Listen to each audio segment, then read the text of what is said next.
প্রায় ৩ মাস বন্ধ থাকার পর উত্তরবঙ্গে একাধিক সংরক্ষিত বনাঞ্চল, বলতে গেলে জাতীয় উদ্যান থেকে শুরু করে অভয়ারণ্য খুলে গেল। দার্জিলিংয়ের সিঙ্গালীলা, শিলচর থেকে শুরু করে শিলিগুড়ির মহানন্দা, একইভাবে আলিপুরদুয়ারের বক্সা ব্যাঘ্র সংরক্ষণ প্রকল্প, কালিম্পংয়ের নেওয়ারা ভ্যালি জাতীয় উদ্যান, আলিপুরদুয়ারের জলদাপাড়া জাতীয় উদ্যান থেকে শুরু করে জলপাইগুড়ি গরুমারা জাতীয় উদ্যান এবং চাপড়ামারি অভয়ারণ্য প্রায় ৩ মাস ধরে বন্ধ ছিল। গত ১৬ই জুন থেকে বন্ধ রাখা হয়।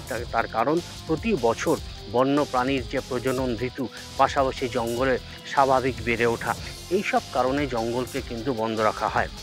এবং যখন জঙ্গল খুলে যায়, পর্যটকদের ভিড়ও কিন্তু চোখে পড়ার মতো ছিল।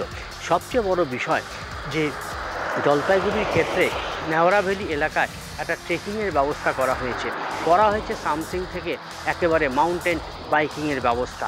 অন্যদিকে গরুমারায় আনা হয়েছে বাড়তি দুটো কুনকি হাতি এবং বন্যপ্রাণী দপ্তরের পরিষ্কার বক্তব্য, আগের যে দুটি হাতি ছিল তার বাইরে আরও এই দুটি কুনকি হাতি দিয়ে তারা কিন্তু পর্যটকদের এলিফ্যান্ট রাইডিং করাবেন।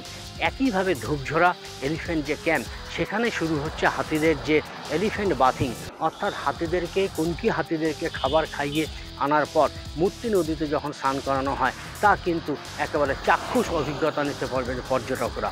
সব মিলিয়ে পুজোর আগে ৩ মাস পর যখন জঙ্গল খুলে গেল, তখন বেশ কিছু এই ধরনের আকর্ষণীয় পরিষেবা নিয়ে বন দপ্তর হাজির হয়েছে।